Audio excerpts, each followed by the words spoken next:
Keeping wicket, there's only room for 2 pace bowlers, with Headley getting the nod over Caddick. So in front of an expectant crowd, we join the action in the second over of the morning.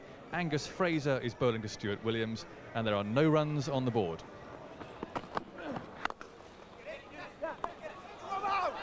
Well, there's problems here. Well, a real comedy of errors. The batsman completely misunderstood the call, and then there was an atrocious misfield from Robert Croft. When Campbell almost contributed to his own downfall here, the ball hit his bat and ricocheted to call it to Croft, and he could so easily have been run out if Croft had fielded that ball properly. Steve Buckner back in action. Didn't stand in the third test match, back for this one.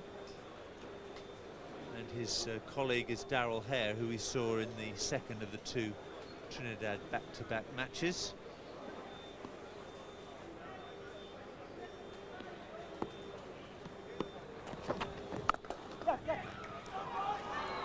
Have to be quick.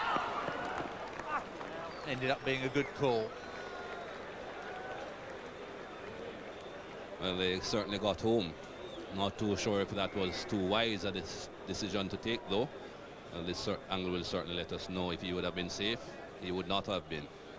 Umpire Steve Buckner again having a look on that pitch, the follow-through of Dean Headley. Just making sure that the marks that he does make are within the 5-foot mark. He's allowed to trod within the 5-foot mark. That's a terrific length. Both batsmen looking to get forward on this pitch. And once again, Steve Buckner not happy with this Headley follow-through. Now this is serious news for England, because an official warning followed by another warning, and Headley's out of the attack, leaving England with dear old Gus Fraser to carry the brunt of the bowling.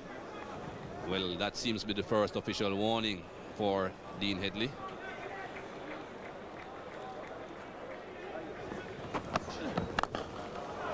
Beautifully played.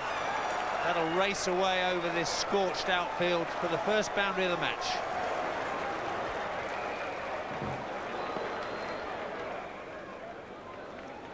Headley to Williams. That's pretty straight.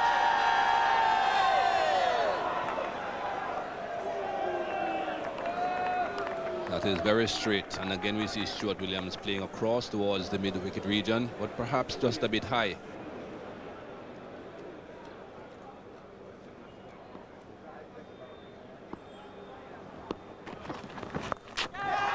There it is, it's gone down a fine leg, and it's gone over the top of Angus Fraser for 6. It's a very short boundary down there, and Stuart Williams has almost fallen into the trap.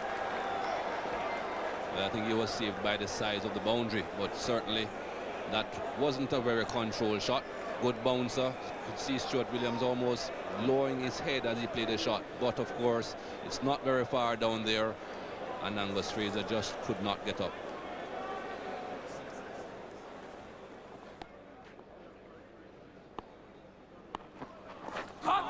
It's the perfect length. Neither of these batsmen are particularly tall. That's the spot to bowl at them. And neither of them are really willing to come onto the front foot either. Campbell not leaving his crease, both feet inside the batting crease. And again we can see at the top of this pitch, not as hard as it could be, a bit coming out again.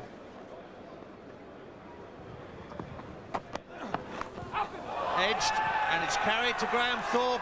He's grabbed it. Fraser's got the breakthrough again. And the West Indies lose their first wicket. They're 16 for 1. The ball going low to Graham Thorpe at first slip. He charges away in ecstasy at the ball having carried. I think he is as surprised as anybody that the ball got there. And Stuart Williams goes for 13. And the West Indies 16 for 1.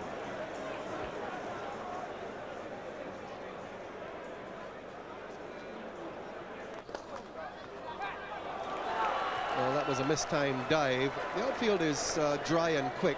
Tufnell just mistiming his dive. He'll come back for a third quite comfortably.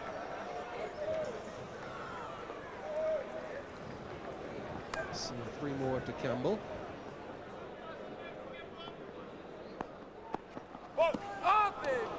Another no ball. Now that was quick.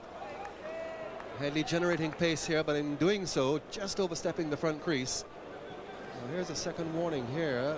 Second warning from umpire Bucknor for Dean Headley running on the pitch. Atherton is going to be concerned here. He's only got 2 seam bowlers, and one of them, Dean Headley, has now been warned twice for running on the pitch.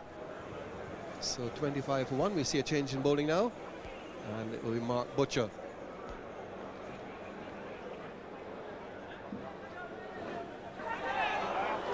Just wide. You've got to touch on to that, but off the pad. Tried to turn it fine. Butcher reckoned, well, did it hit the pad, did it hit the bat? There is the expression on his face, but umpire Darrell here reckons it's pad. Well, I think this is probably bat, personally. Yeah, there's no doubting that. And not that far away from Jack Russell. It's almost off the face of the bat. Oh, and that is almost...